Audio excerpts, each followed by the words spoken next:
I raised her from nothing, gave her my name, my home, my entire life. And one day she declared me mentally unfit, locked me inside the house I built with my own blood and tears, just to sell it and split the money with her lawyer boyfriend.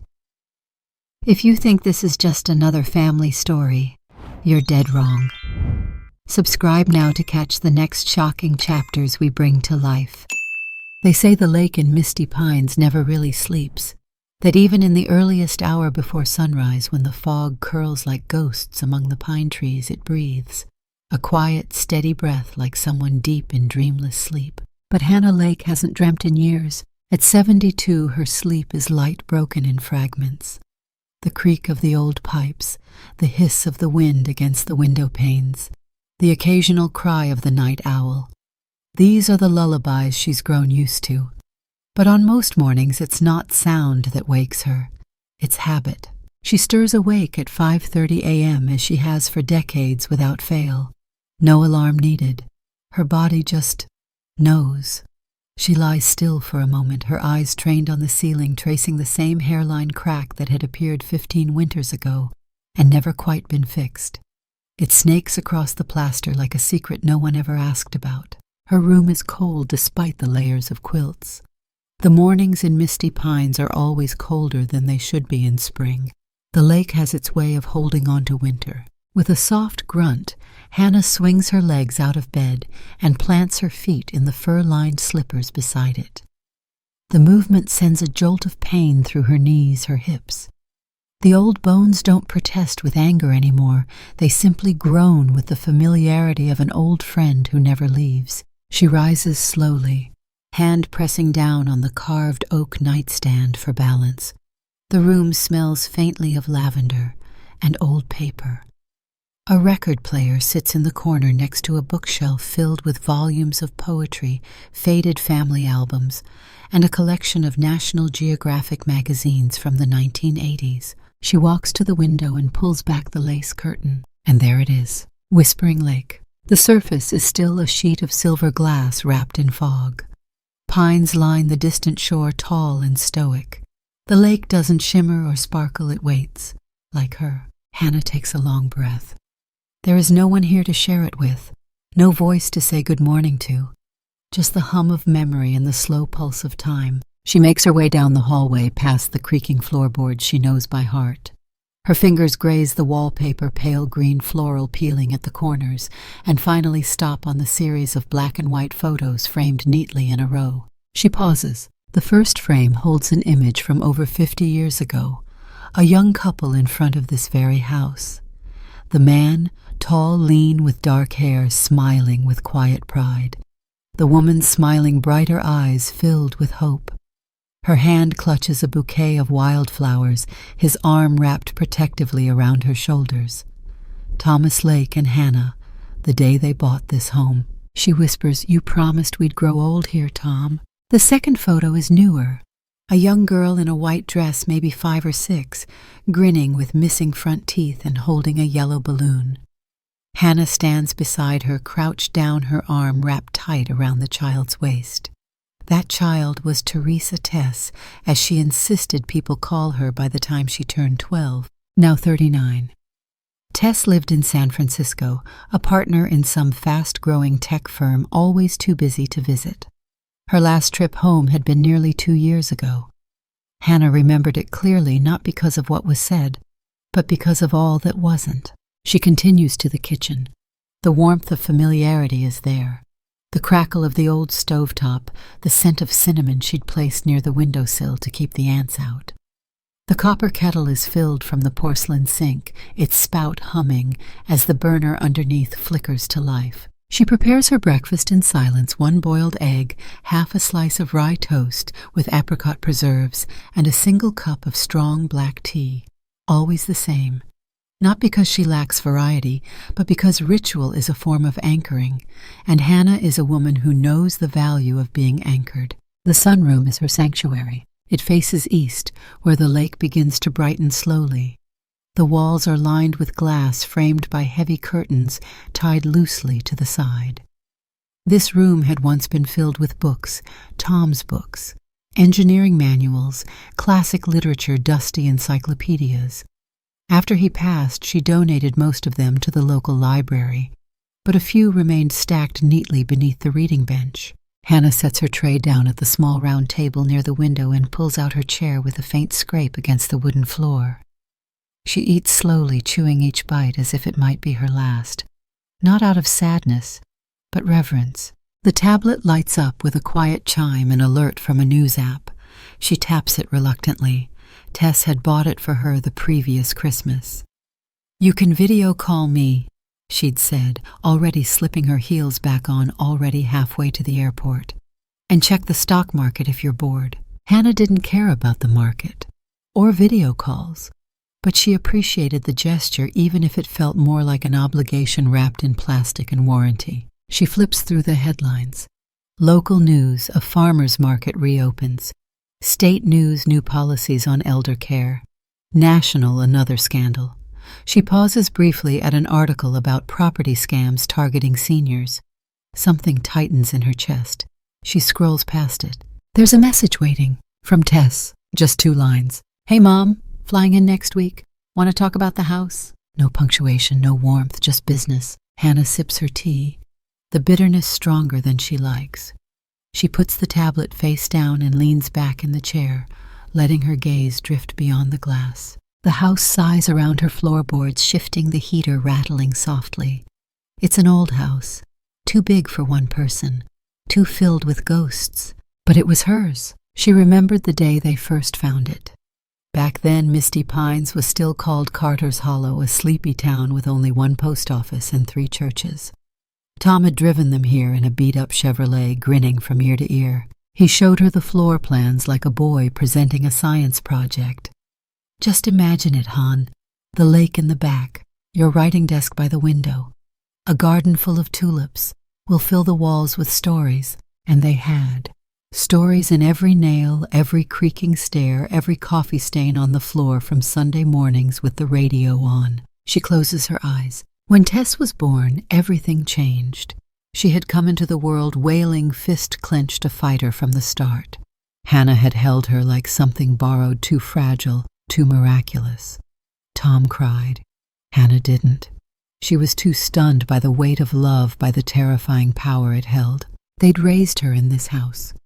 Tess's first steps were in the hallway.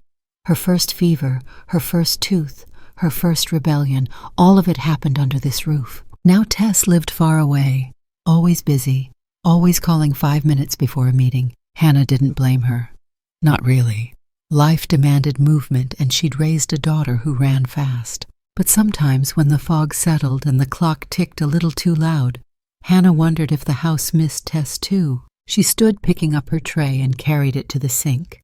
Her hands moved without thought, rinsing, drying, putting things back where they belonged. A knock echoed from the front door. Not loud, just 2 soft raps. She froze. No one came this early. The neighbors weren't the visiting type, and the mail didn't arrive until 10.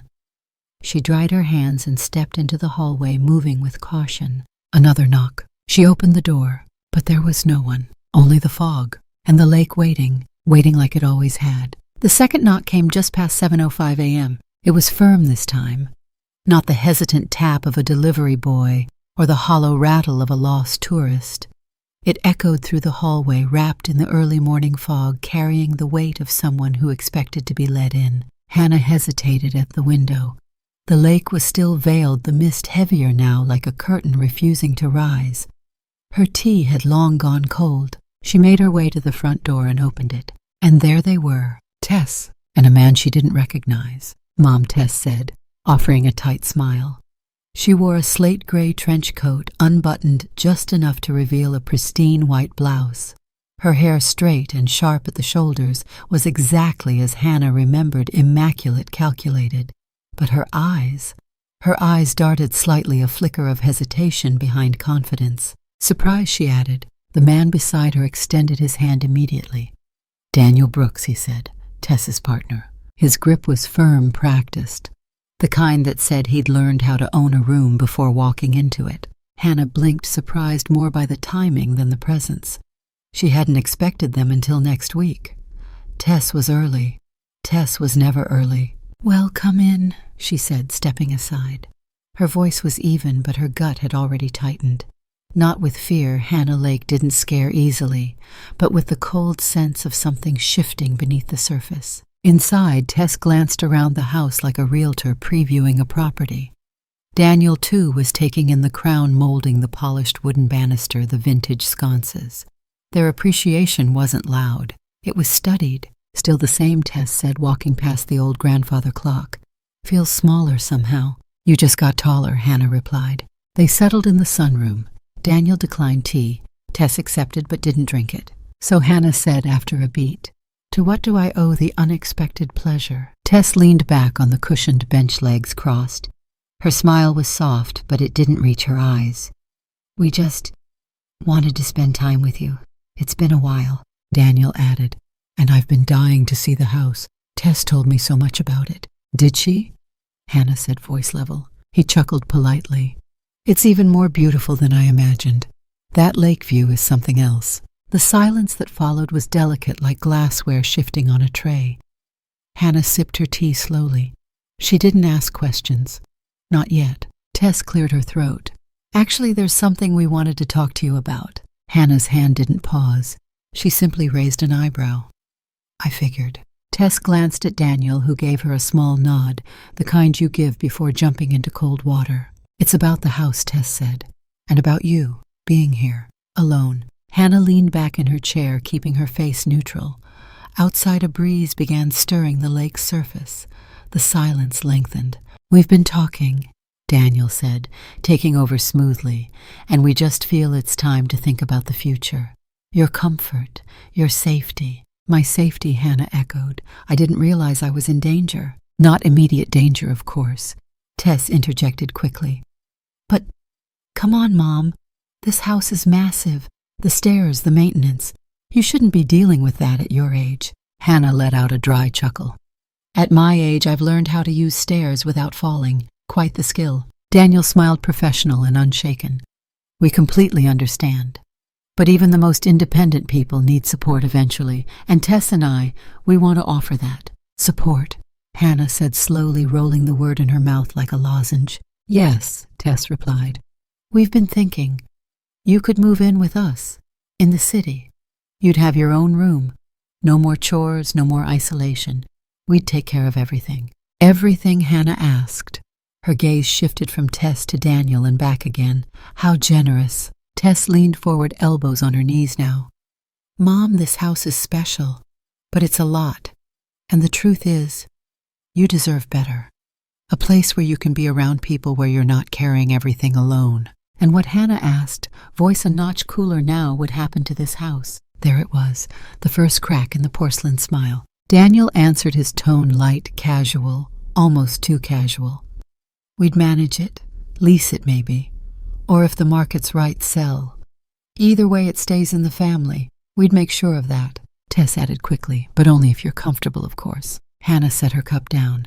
The clink of porcelain against the saucer was soft but deliberate. "I see," she said. Neither of them spoke. She stood and walked slowly toward the window, arms crossed.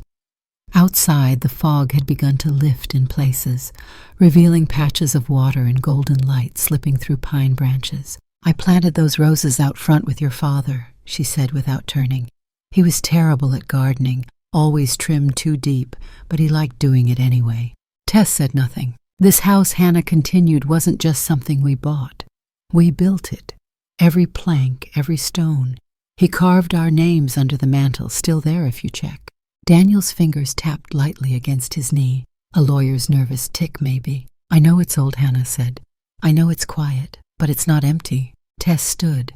Her tone softened. "Mom, we're not saying it's not special. We're just thinking long term." "I'm 72, Hannah said, turning to face them. "Not 100. Tess flushed. "I didn't mean—" "You meant well," Hannah said, cutting her off gently. "You always mean well. I know that." The room held its breath. "But no," Hannah said finally. "I'm not ready to leave, not now." Tess looked hurt. "So that's it. You'd rather be alone." "I'd rather be home." Daniel stood too, brushing non-existent dust from his blazer. "Of course. We respect that. Just something to think about." "I have," Hannah said, locking eyes with him, "and I will continue to." There was something in Daniel's eyes, then a flicker. It wasn't disappointment. It was calculation. A mental note taken. A plan filed for later.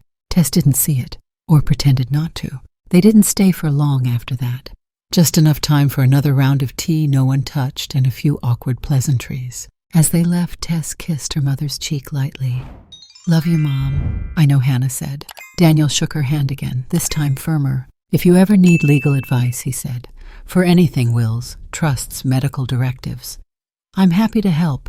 Hannah smiled without warmth. Good to know. The door shut with a soft thud. She watched them walk down the gravel path to their rental car, black sleek, not a speck of dust on it. Daniel opened the door for Tess, then walked around to the driver's side. Even his movements felt rehearsed. When they drove off, Hannah remained at the window, watching the taillights disappear through the fog. She stood there for a long time. The sun was rising now, the lake fully visible. Ducks glided across the surface in lazy patterns. A fisherman cast his line from a dock, his silhouette etched against the light. Inside the house was quiet again, but something had shifted. Not just the air or the temperature, something deeper. A question had been planted. A thread pulled just slightly from the tapestry. She walked back to the sunroom, sat down, and picked up her cold tea. She sipped it without flinching. Maybe they were right. The house was big. The winters were hard. The stairs were steeper than they used to be. But still, it was hers, and she wasn't ready to leave it behind, not for care, not for comfort, and certainly not for the convenience of people who spoke of love with terms like long-term planning and market conditions. She glanced at the mantel. The names were still there. Thomas and Hannah, 1979. She traced the etching with her eyes. Her hand trembled just slightly, then stilled. Let them make plans, she thought. She had plans of her own. It started as all quiet unravelings do with something small. A corner of a paper sticking out where it shouldn't have been. Hannah noticed it 3 days after Tess and Daniel's visit. She'd been reorganizing the drawers in the downstairs linen cabinet, mostly to keep her hands busy, partly to remind herself the house was still hers to touch. Beneath a pile of folded dish towels in a drawer she hadn't opened in months, she found a sealed white envelope marked in blue ink, "Private, medical documents enclosed." She didn't recognize the handwriting. She turned it over. No return address. Frowning, she opened it. Inside was a slim folder containing 2 pages. The first was a typed report from Dr. Stanley M. Foster, M.D., Geriatric Neuropsychiatry, Confidential Evaluation. Her name was at the top, Hannah Lake. Her age, address, date of birth, all correct. The rest made her breath stutter. Patient exhibits early signs of memory deterioration. Probable mild cognitive impairment, consistent with age-related onset of dementia. Recommends family initiate process of protective oversight to ensure patient safety and well-being. Visits corroborated by secondary witness. She stared at the words. She had never met a Dr. Foster in her life. Her tea went cold in her hand. She dropped the folder on the kitchen table and pulled out the second page, a prescription note. It was for a low-dose antipsychotic medication, quetiapine, prescribed for mood stabilization and nocturnal agitation. Her fingers trembled. She wasn't on this medication. She hadn't been prescribed a thing in over a year. Her doctor, Dr. McLennan, had praised her health as ridiculously good for someone your age just 6 months ago. She looked around this kitchen like the walls might offer an explanation. But the house was silent. It always was. That was the danger of silence. You started to fill in the blanks with your own worst fears. She walked carefully to the medicine cabinet in the hallway bathroom. It was mostly empty. Some Tylenol fish oil, a half-used bottle of lavender sleep drops. But at the back, tucked behind a jar of cotton swabs, was a blister pack she didn't recognize. The label was peeled off, but the pills matched the prescription. 4 were missing. Her hands clenched the edge of the sink. She stared at herself in the mirror, hollow-eyed, pale, too still. Someone had put those pills there, in her house, and someone had written a false report under her name. The silence cracked. Not an hour later, Hannah pulled on her boots and walked the winding trail that led to the cluster of nearby homes lining the eastern edge of Whispering Lake. There weren't many neighbors anymore. Most were part-time residents or retirees who stayed inside. But Mr. and Mrs. Connolly still lived in the ivy-covered cottage 2 houses down. Bill Connolly, 78, and practically fused to his front porch rocker, greeted her with a wave. "Mornin', Hannah. Haven't seen you out and about since the frost thawed." "I've been reorganizing," she said, forcing a smile. "Spring makes me itch for order." "Sure does. I've been thinking about trimming that hedge myself." He leaned forward. "Hey, I meant to ask, how'd your appointment go?" She blinked. "What appointment?" "That doc who came by last week. I saw him park out front. Young guy, bald, had a briefcase. Figured he was from the hospital." Her voice felt tight in her throat. "What day was that?" "Tuesday, I think. Around 10. I was feeding the birds." He gestured toward the feeder like it was proof. She thanked him, made an excuse about needing to check the mail, and left before her legs betrayed her. Back at home, she sat in her father's old recliner and stared at nothing.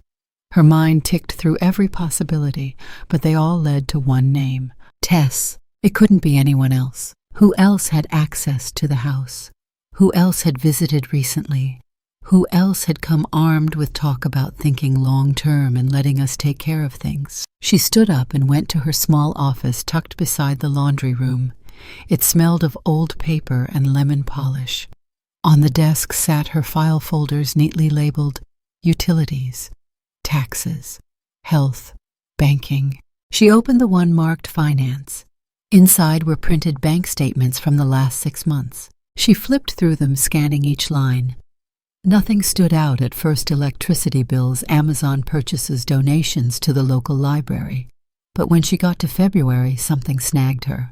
A transfer, $5,000, out of her savings account, labeled only consulting fee, SM Foster. Her breath left her in a single gust. She flipped to March. Another $200 had been withdrawn, this time from her checking. The note: document prep, BD. BD. Her mind spun. She wasn't just being watched. She was being moved, steered, prepped. There was a faint buzzing in her ears, the sensation of pressure collapsing inward like an avalanche. She closed her eyes and clutched the edge of the desk. When she opened them, she saw her hands shaking. She steadied them. Then she reached for her phone. First, she called Dr. McLennan's office. She spoke with his nurse, Ruth, who confirmed he hadn't seen her since last year, and no new prescriptions had been issued. "You're not on any psychiatric meds, Hannah." "Why?" Hannah paused. "Just making sure I'm not forgetting things." She hung up before Ruth could ask more. The second call was to her bank. She requested a full account freeze and flagged the February transaction as unauthorized. The voice on the line promised to open an inquiry, but Hannah didn't need an inquiry. She needed answers. And then at 3:42 p.m. that same day, the mail arrived. She opened the mailbox, expecting coupons or maybe a gardening magazine. What she found was a formal envelope, cream-colored, stamped in gold with the seal of the State of Oregon Family Court. She took it inside with deliberate calm, sat at the kitchen table, used her silver letter opener. Inside was a letter addressed to her as Ms. Hannah Lake, with a case number and reference date. The first paragraph cut straight to the point. Per the attached documentation and recent psychiatric evaluation submitted by legal representative Daniel Brooks and caregiver Teresa Lake, the court has approved the motion for limited guardianship of Hannah Lake, DOB 07/12/1952. Effective immediately, Teresa Lake shall assume legal authority over financial and medical decisions as primary guardian. She didn't read the rest. She didn't need to. Her daughter, her only child, had gone to court behind her back. They had filed paperwork, created false evaluations, forged medical necessity, and the court believed it. Her hands trembled again, this time not from shock but from rage. She stood abruptly, the chair scraping backward. The walls felt closer now, the ceiling lower, every shadow longer. The pills, the documents, the neighbor's casual comment, the fake doctor, the bank transfer, the court letter. It wasn't just a plan. It was an ambush, a silent, methodical trap. She stumbled into the living room and reached for the mantel. Thomas's name was there, etched beneath hers. She pressed her palm to it as if it might steady her. Then she whispered, "What would you do, Tom?" But she already knew the answer. She picked up her phone again, scrolled to the contact list. Her thumb hovered over one name she hadn't called in nearly 5 years. Leonard Hayes. She tapped. The phone rang 3 times. Then his voice, deep, familiar, cautious. "This is Leonard. Len, she said. Her voice cracked, but only slightly. It's Hannah. A pause, then Hannah. Are you okay? No, she said.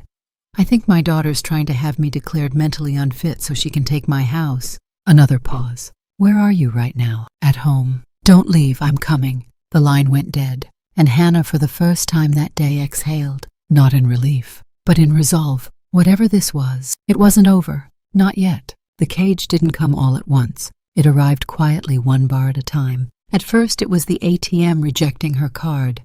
The screen flashed red, and the message was sterile, unapologetic.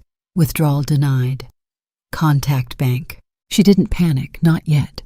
Mistakes happened. Systems glitched. Maybe she'd entered the wrong PIN.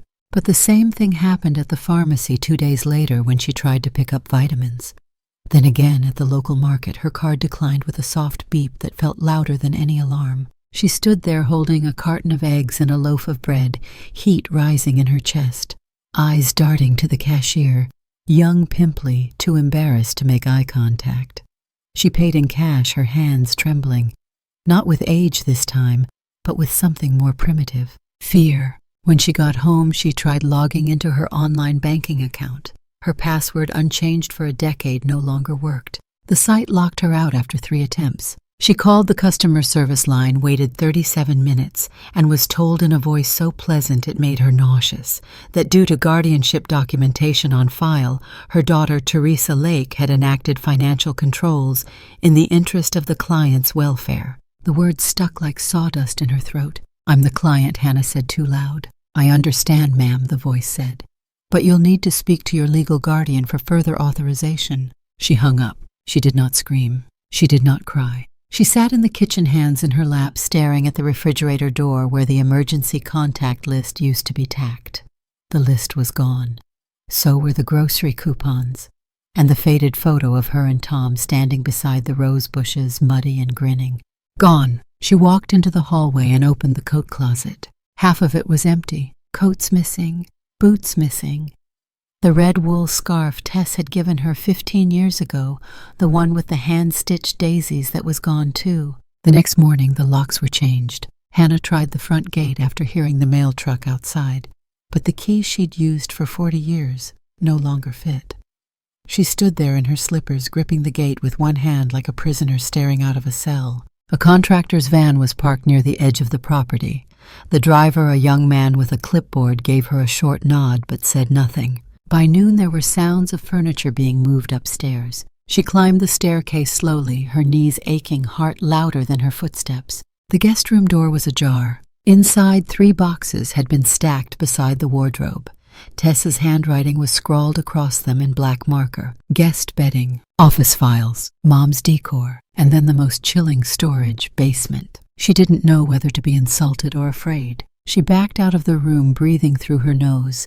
Her lungs felt too small. Later that evening, as the sun dropped behind the pines and the lake turned to slate, Hannah stepped outside to water the potted lavender by the back steps. She didn't make it 5 feet before Daniel appeared from the side path. Evening, he said, his voice cheerful, too casual. What are you doing here? She asked, her watering can still in hand. Just checking in. We thought it might be good to limit outdoor time until things are stabilized. Stabilized, she echoed. Your safety, Hannah, that's all. It's temporary. I didn't ask for any of this. He tilted his head. That's the point of guardianship. Sometimes people don't know what's best for them. And then he smiled, a thin smile, not warm, not kind. She turned without replying and went inside, locking the door behind her. She stared at the watering can, her hands shaking so badly water sloshed onto her slippers. The phone in the hallway rang just before midnight. She let it ring 4 times before answering. Tess. Her voice was soft, syrupy. Hi, Mom. What now? There was a pause. I know this is overwhelming, Tess said. But please try to understand. We're just trying to help. This house, it's too much. It's a burden. To who? Hannah asked. Another pause. To all of us, Tess said. You deserve rest, peace, security. Daniel and I can give you that. But we can't if you keep resisting. Hannah pressed the receiver closer to her ear. You changed the locks. For your protection, you emptied my account. For management, you moved my things. For clarity, you lied to the court. Silence. A long one. Then you're not well, Mom. Hannah hung up. She stood there in the hallway for a long time, her breath thin, shallow. The walls around her were familiar, but suddenly they felt like someone else's. The light fixtures too bright, the air too dry, the carpet under her feet too quiet, a caged quiet. She walked slowly to the living room. Her knees ached. Her ribs felt bruised from holding in her breath for too long. She passed the piano, covered in a sheet now. She hadn't played in years, not since Tom died, but the thought of someone else touching those keys made her feel sick. She opened the antique cabinet in the far corner.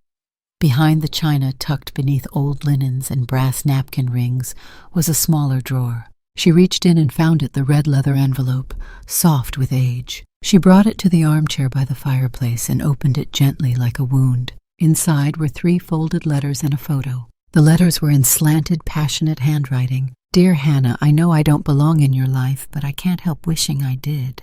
She didn't need to read the rest. She knew every word, every curve of the ink. She had read these letters on stormy nights, on birthdays, on nights when the silence ached too loud. The photo was black and white, grainy, taken in 1974. A man in a trench coat, arms around her waist, both of them laughing under an umbrella near the university library. Leonard Hayes. She hadn't spoken to him in years. Not since the last time Tess visited and caught Hannah looking wistfully at that very photo. "You still keep that?" Tess had asked. "It reminds me of simpler things," she'd said. Tess hadn't replied, just pursed her lips and walked out of the room. Now Hannah pulled out her phone. Her fingers hesitated over his name. "Leonard, writer," she tapped. It rang, once, twice, 3 times. Then, "Hannah." His voice was exactly as she remembered. Calm, deep, a low rumble like distant thunder over the Oregon hills. "Len," she said. He said her name again, slower this time. "I need you," she whispered. "They're taking everything, and I don't know how to stop them." A pause. "Where are you right now?" "Still at the house, for now." "I'm getting in my car," he said. "Don't open the door to anyone else. Don't sign anything. I'll be there before morning." She exhaled, and for the first time in days the house didn't feel quite as cold. She returned the letter and photo to the red envelope, then stood spine straightening. She wasn't out of the cage yet, but now someone knew she was in it, and that was the beginning of everything. It was just past 4 in the morning when the sound of gravel crunching beneath tires stirred Hannah from her place on the sofa. She hadn't meant to sleep. She tried to stay alert, to listen for footsteps, for locks turning, for whispers behind her back. But sometime after rereading Leonard's letter for the 3rd time, her eyes had closed against her will, and she'd drifted into a restless half-sleep. She rose slowly, joint stiff, heart already racing. She pulled aside the curtain. A silver sedan sat at the end of the driveway, engine ticking as it cooled in the early morning air. The driver's door opened. He stepped out tall, upright, despite the years, his silhouette cutting against the mist like it belonged there. Leonard Hayes hadn't changed as much as she thought he might. He still wore the same kind of jacket tweed with elbow patches, and his hair, though fully gray now, was thick and combed back, giving him the look of a retired professor who still intimidated freshmen for sport. He saw her in the window. He didn't wave. He just smiled. That old lopsided grin.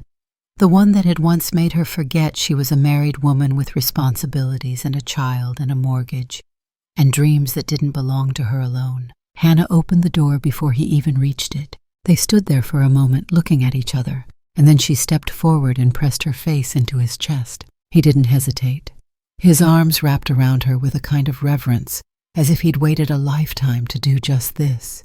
He held her without asking questions, without forcing words into the moment. When she finally pulled back, her eyes were damp but clear. "You look exactly the same," he said. She laughed softly. "Don't lie, I'm old." "So am I, so we match." She gestured him inside, and he stepped over the threshold like someone returning to a sacred space. The house seemed to shift with his presence, less tense, less haunted. The walls, for the first time in days, felt like they were listening instead of accusing. They sat at the kitchen table. She poured tea. He brought pastries from a bakery in Eugene. Neither of them had much appetite, but the ritual mattered. After a few sips, he asked the only question that mattered. What happened? Hannah didn't sugarcoat it. She laid it out in order, methodical, exact. The forged documents, the fake doctor, the sealed prescriptions, the court notice, the frozen accounts, the locked doors. Tess's voice over the phone saying things like, "We're thinking long term." Leonard didn't interrupt. He didn't even flinch. When she finished, he leaned back and looked at her with something between sorrow and fury. "She did all of that behind your back?" "Yes. Jesus, Hannah. I know. And the man Daniel, a lawyer, sharp, smiles like a shark." He nodded once, digesting the information. His fingers tapped the side of his mug, a habit from his writing days. She used to tease him about it, said it was his thought metronome. Now it was a war drum. "I want to help," he said. "I knew you'd say that." He gave her a look. "I may be retired, but I still know how to dig. I have people, sources, and I still know the smell of a cover-up when I catch one." She let out a long breath. "Len, this could get ugly." "Good." She met his eyes, and just like that, the world felt less hopeless. He stood suddenly and walked to the window, looking out over the lake. The first blush of dawn was softening the sky. The water reflected it like a held breath. "This house," he said. "You can see why someone would want it." "They don't want the house," she replied. "They want what it's worth." He turned. "That's not the same thing." "No." He came back to the table. "First things first," he said. "We gather everything. Letters, emails, documents.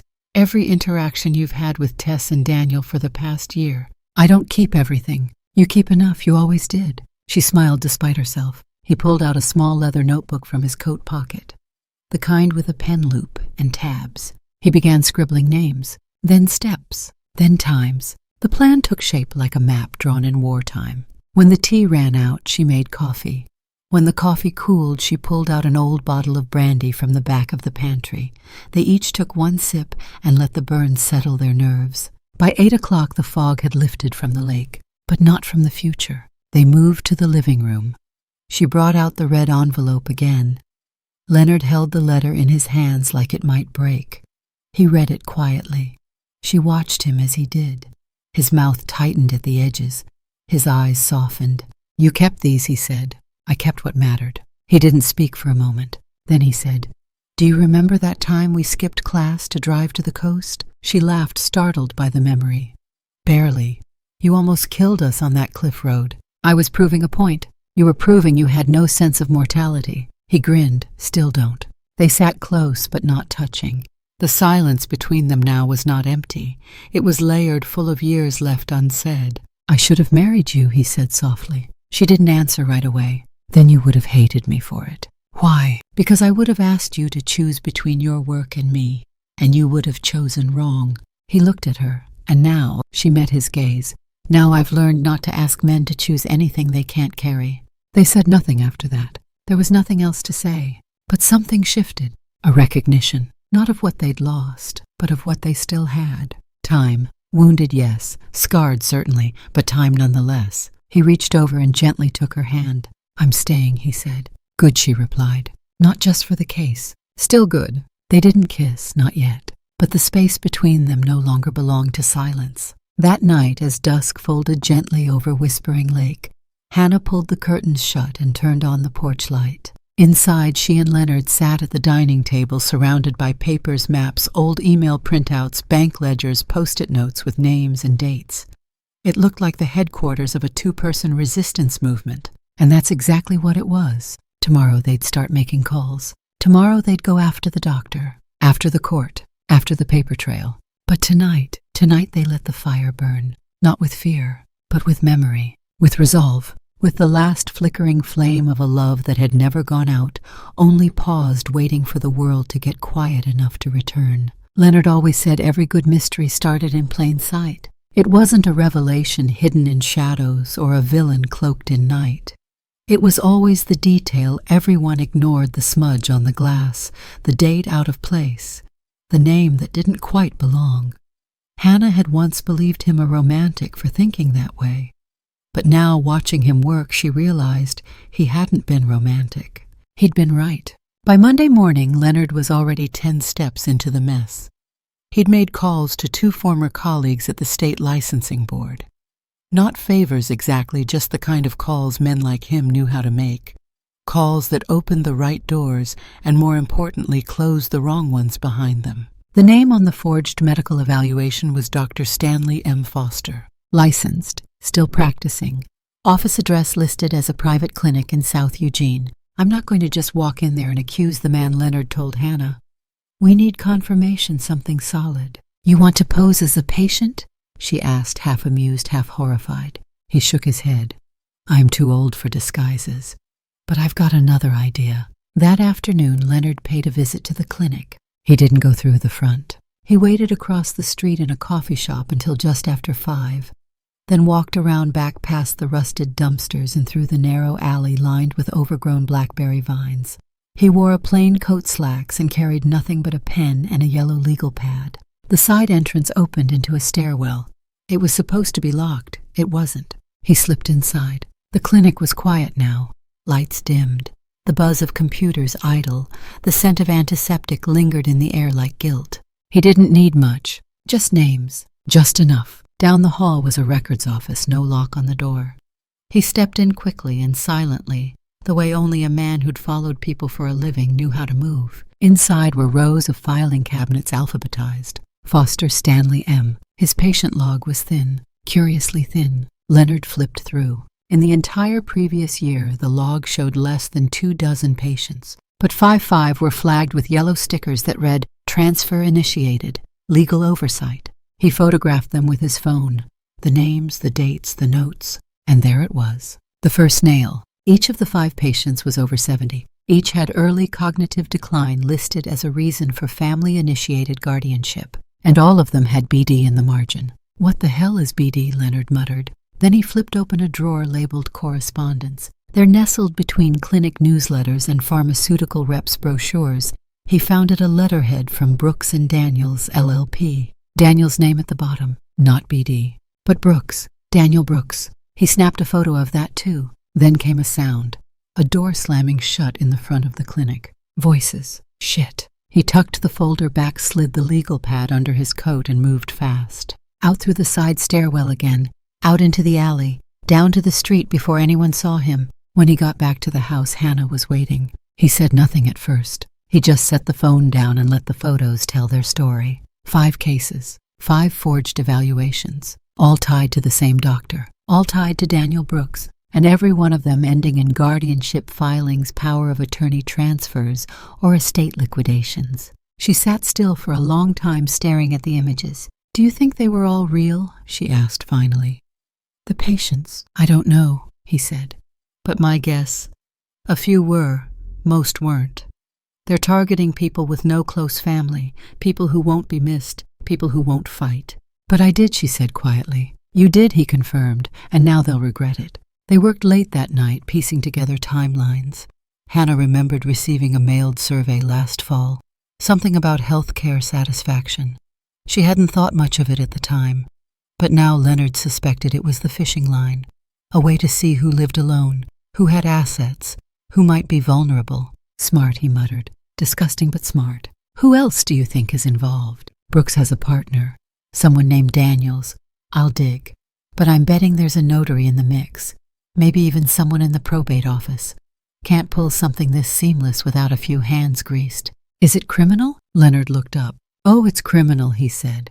But it's smart crime, legal forms, technicalities, just enough fog to make it all seem legitimate. And what do? We expose them, one by one. The next morning, Leonard called in another favor from a former police tech now working freelance cyber investigation. Within 2 hours, they had the paper trail. Stanley M. Foster's license was indeed real, but his address history showed something strange. 3 years ago, he'd moved his practice into a building owned by a shell company, Lakeside Ventures, LLC. Registered agent Daniel Brooks. Hannah read the report in silence. They own the clinic, she said. More like they use it, Leonard corrected. I doubt Foster even writes his own reports anymore. He's just the signature. Someone else preps the paperwork files, the motions pushes it through. But why me, she asked. Why now? Leonard met her eyes. Because they thought you wouldn't fight. That night Hannah couldn't sleep. She lay awake staring at the ceiling. Tom's old pipe sat on the dresser. She hadn't touched it in years, but tonight she turned it over in her fingers like a talisman. You wouldn't have let this happen, she thought. But then she corrected herself. No. You wouldn't have seen it coming either. They came for her because they assumed silence meant surrender. But they'd forgotten something. She'd been quiet her whole life, but never weak. The next day, Leonard visited the fifth name on the patient list, Carolyn Weston, 81, once a piano teacher in North Bend. She lived in a care facility now, one that looked nice on the outside, brick garden paths, tidy walkways. But the air smelled like bleach and resignation. He asked for a tour, asked for Carolyn, was told she wasn't accepting visitors. He pressed. Eventually, a nurse pulled him aside and whispered, "She doesn't talk anymore, hardly eats. Been that way since she got here. Her house was sold 3 months ago. Family said she was better off." "What family?" he asked. The nurse shrugged. "Legal guardian, I guess." Papers were all in order.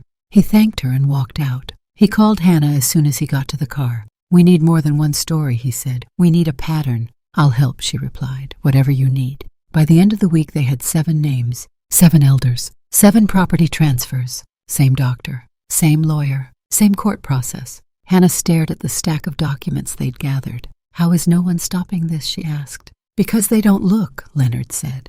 "And the people it happens to, they disappear quietly, into homes, into silence, into rooms no one checks." "But not me," she said. "No," he agreed, "not you." Outside, the lake was flat and still. But inside, the storm had begun. It was a file search. That's all it was supposed to be. Just a name, a birth date, a background check to confirm the paper trail. Leonard had done 1,000 of them in his career. Public records, hospital logs, census archives, pieces of the bureaucratic puzzle that painted a picture of a person's life. But what he found that morning stopped him cold. He had Tess's original birth certificate in front of him, or at least what he thought was hers. Teresa Lake, born June 3, 1984. Mother Hannah Lake, Father Thomas Lake. Except something didn't sit right. Leonard's eye for detail had been sharpened by years of crime writing and older years of chasing real criminals. The formatting was off, not the data, the paper itself. The certificate had been reissued, date of issue 1991. Why would someone reissue a birth certificate for a child at age 7? He ran a deeper search, and there it was, a separate record. Teresa Nguyen, born the same day, same hospital. Mother Linda Nguyen, no father listed. Adopted September 11, 1991. Adopted by Hannah and Thomas Lake. He stared at the screen, silent. There was no mistake. Tess Teresa Lake was not Hannah's biological daughter. She was Hannah's niece, the daughter of Linda Nguyen, Hannah's younger sister. Deceased 1983. Cause of death, vehicular accident, no foul play. The pieces slid together faster than Leonard wanted them to. The math, the silence, the closed expression Hannah wore whenever someone asked about Tess's early years. He sat back in the chair, unsure if he felt sick or betrayed, or simply afraid of what this would mean. Then he printed the documents and went home. When he arrived at the house, Hannah was in the garden. She had pulled her hair back into a loose bun and was trimming a rose bush with care.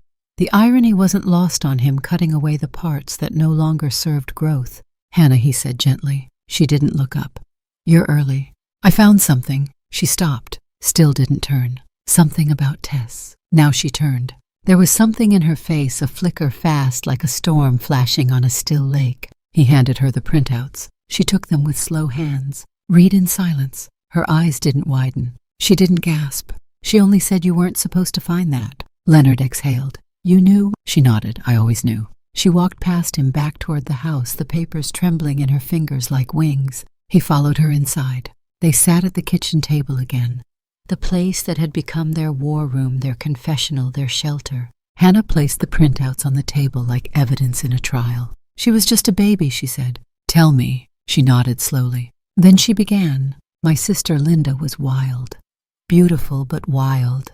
She ran from everything: expectation, tradition, stability.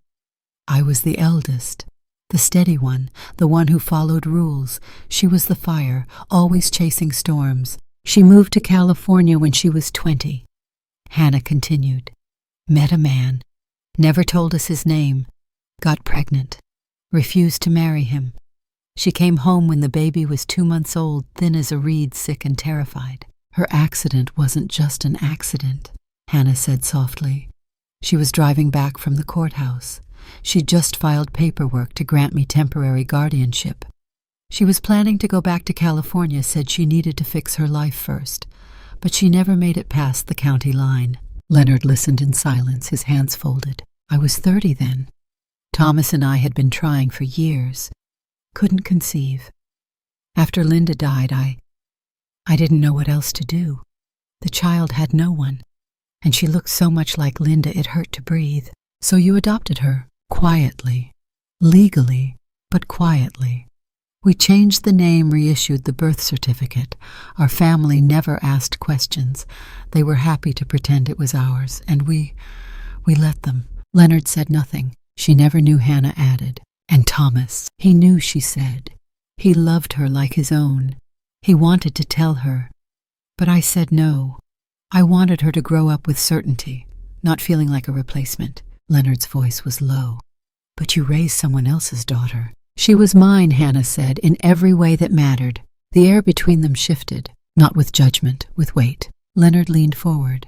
Hannah, if this comes out, it won't. Tess might already know. No, she said firmly. If she did, she wouldn't be doing this. She thinks she's entitled, that she's taking back what's hers. She believes I owe her everything. But if she knew she wasn't my blood, she trailed off, then whispered she'd have no excuse left. Leonard sat back. They were silent for a while. Then Hannah stood. She walked to the fireplace. Above it was a photograph, one of the few she hadn't taken down, a picture of her, Thomas and Tess, taken on Tess's first day of middle school. She was wearing a navy uniform, holding a paper lunch bag and smiling at something outside the frame. Hannah touched the edge of the photo. I loved her, she said. Every second, even when she screamed at me, even when she broke my heart. I loved her. I know, Leonard said. She turned back. But love doesn't excuse theft, she said, her voice cold now. And it doesn't erase the truth. Leonard met her eyes. Then maybe it's time to tell it. They didn't tell Tess, not yet. But they began to prepare. Hannah wrote everything down, her own testimony. From the moment Linda arrived with the baby to the day they reissued the birth certificate. She signed it, dated it, and stored it in the safe. Leonard contacted a lawyer he trusted, someone outside Daniel's orbit. They drafted a statement, prepared a counter-motion to challenge the guardianship order. But more than that, they prepared for the emotional cost. Because truth wasn't a weapon. It was a reckoning. And Tess was walking straight toward it. The air that afternoon felt strangely still, as if the wind itself had paused to witness what was about to happen. Hannah sat at the kitchen table, staring at the small black audio recorder resting on the placemat. It was no larger than a deck of cards, a modern thing that Leonard had ordered online and calibrated with practiced hands. It's set, he'd told her. Press once to record. Don't speak about it. Don't look at it. Let it run. She pressed the button just before Tess walked through the door. No knock, no warning. Just the sudden creak of hinges followed by heels clicking across hardwood. Tess appeared in the archway dressed in a tailored cream blazer and expensive shoes. Her hair was perfect. Her eyes were not. Got your message, she said. I assume this is some kind of final plea. Hannah didn't rise. She didn't blink. She only said sit. Tested slowly, carefully, as if expecting a trap. But the trap was already sprung. The recorder blinked silently from its perch beneath the folds of the lace tablecloth. Hannah folded her hands. Her voice was calm, too calm. You've taken my name, she said. You've taken my accounts. You've changed my locks. And now you want my home. Tess leaned back. You make it sound so dramatic. Isn't it? Tess rolled her eyes. You were the one who said you didn't want to be a burden. I'm trying to honor that.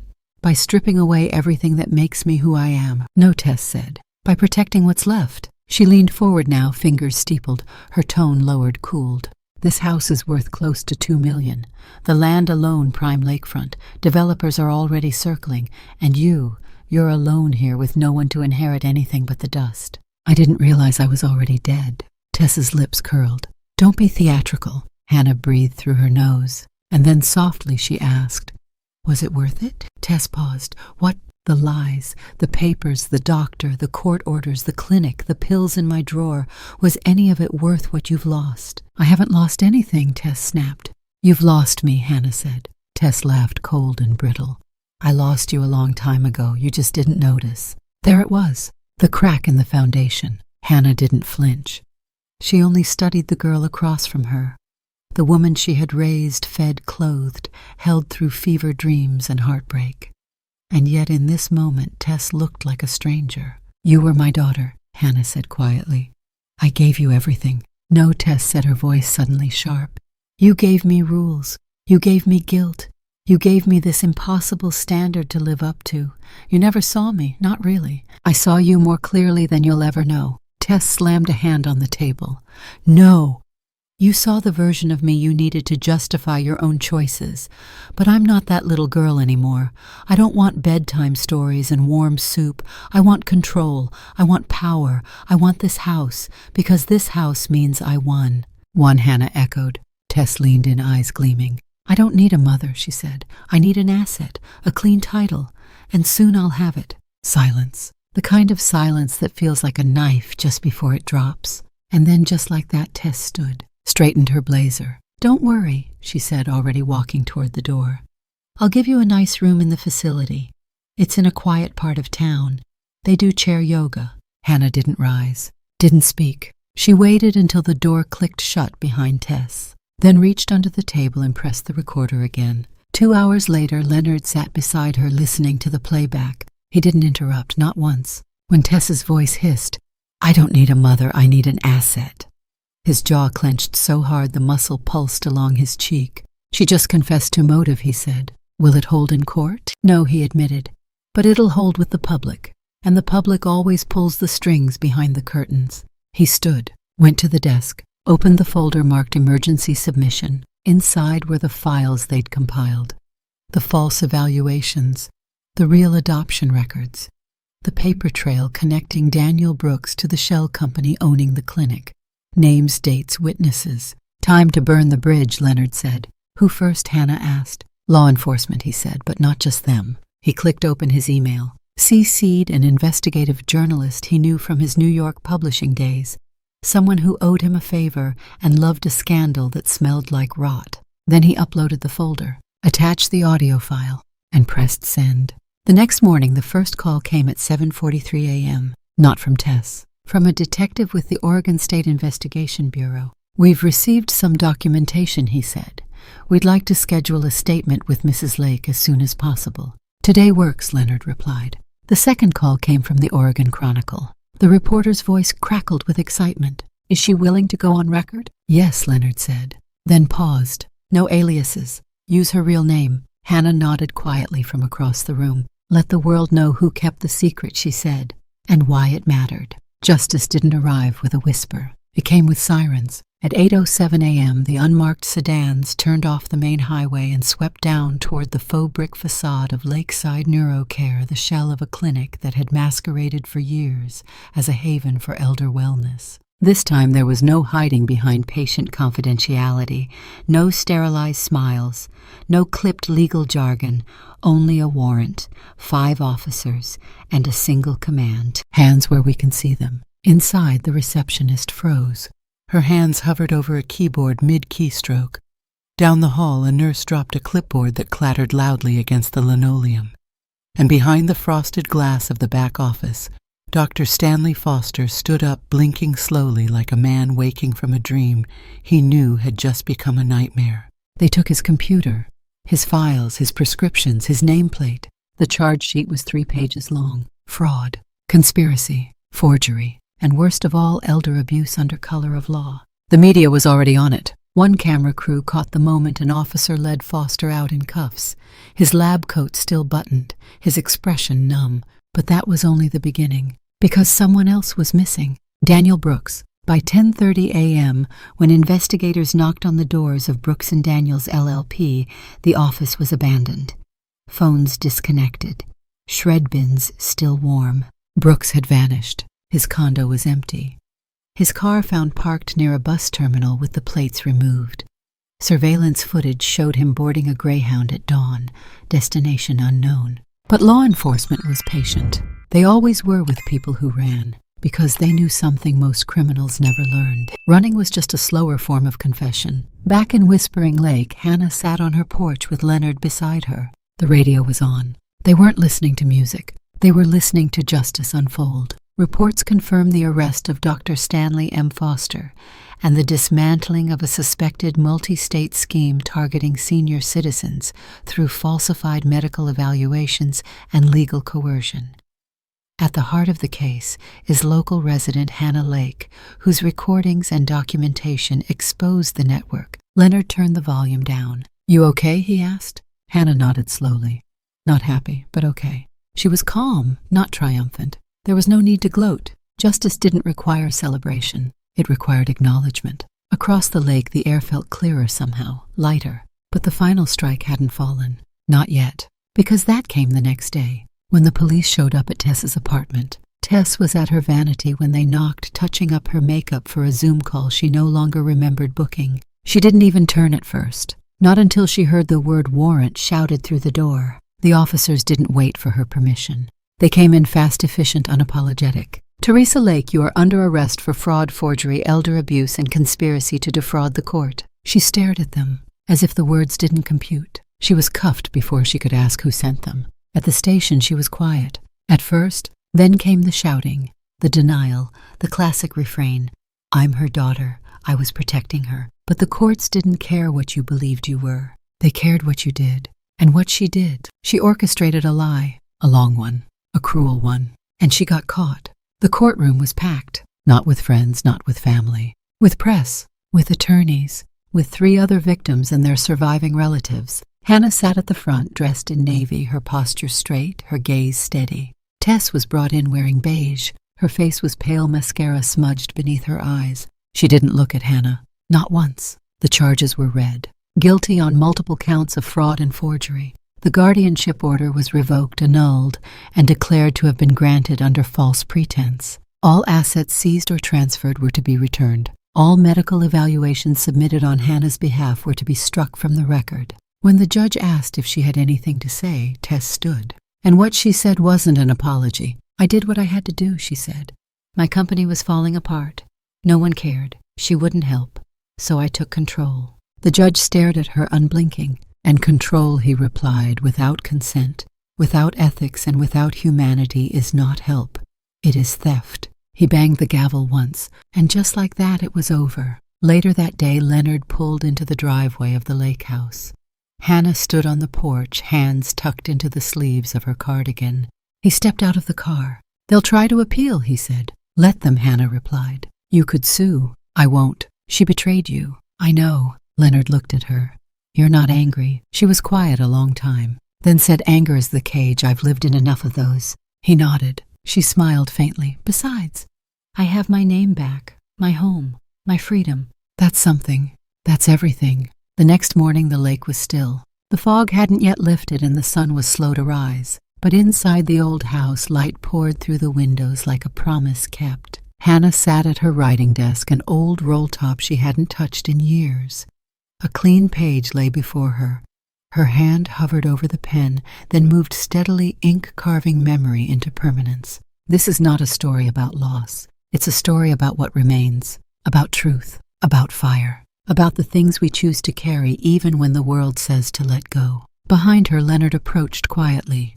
He set down 2 mugs of coffee. "You writing the memoir?" he asked. She looked up, smiling. "No, just a letter," she said. "To whom?" She paused. "Anyone who thinks silence means surrender." The final morning in Whispering Lake did not begin with grief. It began with birdsong, gentle, tentative at first, like the world itself was testing the weight of silence after so much storm.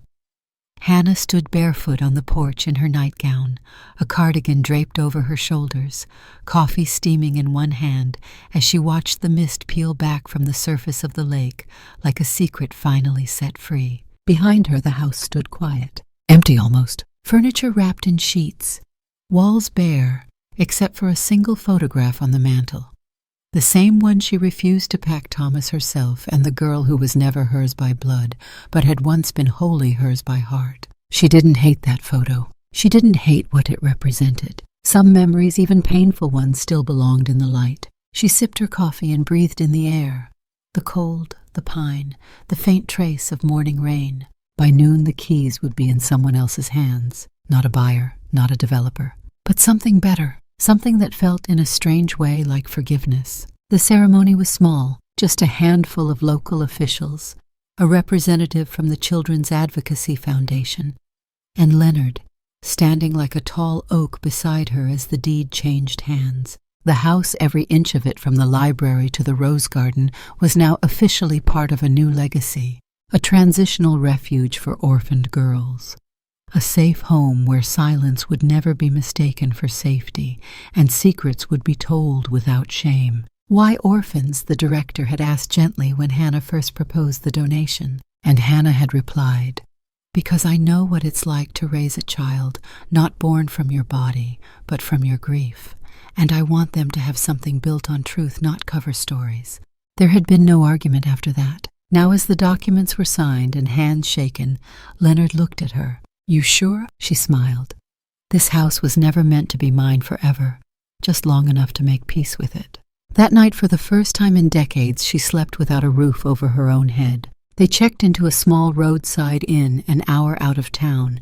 Nothing fancy, just clean sheets, creaky wood floors, and windows that opened to wide skies. Leonard sat at the edge of the bed with a leather journal open across his lap. He glanced at her. "Well," he asked. "Well, what? You ready to start?" She considered it, then nodded. He handed her the journal and a pen. She didn't write right away. She held the pen like a matchstick, wondering where the spark would land. Then on the first line she wrote, "This isn't a story about betrayal. It's a story about silence, and the cost of keeping it too long." She paused, then kept writing. Her hand was steady. In the mornings they drove, through mountain passes and sun-drenched valleys, through towns with names neither of them could pronounce, and diners where the eggs were always too runny, but the coffee never ran out.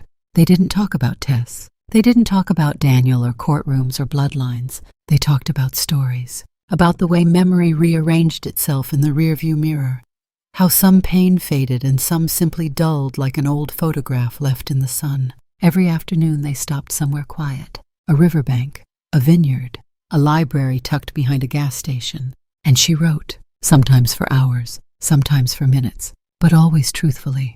Leonard didn't read over her shoulder, but at night she let him hold her like something fragile that had chosen not to break, and that she thought was more intimate than anything. Weeks passed like chapters. Her hair grew longer.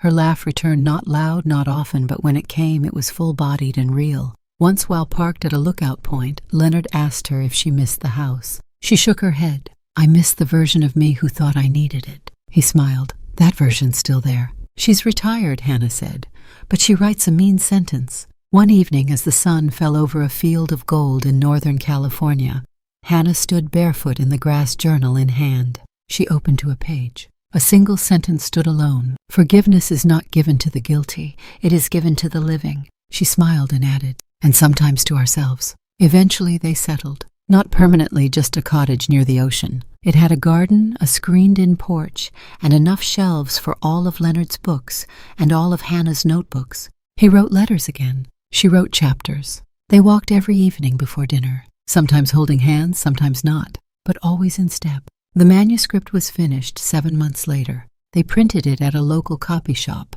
the clerk raising an eyebrow at the title. "The Keeper of Secrets." "Memoir?" she asked. "More like a warning," Hannah said. Leonard smiled beside her. "Also a love story," he added. The clerk laughed. "Sounds like a bestseller." On the last page of the book, after the acknowledgments and epilogue, Hannah wrote, "If you're reading this and you feel alone, know that you are not the first to carry a weight you did not choose. But you can choose where to set it down. This is where I did." One morning, as the mist rolled off the sea and gulls cried out over the waves, Hannah placed a single envelope in the mailbox, addressed to Tess. She never told Leonard what it said, but her face was calm after she sent it. And that was enough. The world didn't change because one woman found her voice, but one woman changed, and that was enough to change her world. It was 1 year to the day since Hannah had walked away from Whispering Lake. A soft spring wind blew in off the ocean, carrying with it the scent of salt and jasmine from the garden Leonard had tended all winter. He was out back pruning the citrus trees when she heard the knock. Not urgent, not tentative, just present. She opened the door, and there stood Tess. No makeup, no jewelry, no sharp suit or curated smile. Just jeans, a navy sweater, and a nervousness in her hands that had never been there before. "Hi," she said. Hannah didn't respond at first. She studied the face that had once been her whole world, and now was something else. Not a stranger, but not a daughter either, not anymore. "What do you want?" Hannah asked calmly. Tess swallowed to talk. Hannah stepped aside. The living room hadn't changed much. Still light-filled, still wrapped in linen and memory. A manuscript lay open on the desk by the window pages marked notes scribbled. The scent of lemon tea lingered in the air. They sat, across from each other. No barrier but time. "I don't expect anything," Tess said. I wanted you to know that I've spent the last year trying to understand. Everything. What I did, why, what it meant." Hannah said nothing. Tess went on. "Prison wasn't what I expected. It was cold, brutal, but honest. No one there lets you lie to yourself. And I realized something." She looked up. "I thought I was entitled to your life because you gave me everything. But I never earned it. And when I couldn't feel loved anymore, I thought taking control would be enough. I thought power could replace belonging." Her voice cracked and her eyes shone. "I was wrong." Hannah studied her. "You were," she said. Tess nodded. "I'm sorry." A long silence. Then Hannah said, "Do you remember the story I used to tell you? The one about the crow who thought it was a swan?" Tess nodded slowly. "It wasn't until it saw its reflection." Hannah continued that it realized it had tried so hard to be something it was never meant to be, and that it had ruined the very gifts it was born with. Tess blinked. "You always said it was just a fable." "No," Hannah said softly. "It was a warning." Another long pause. Tess stood. "I don't expect forgiveness," she said.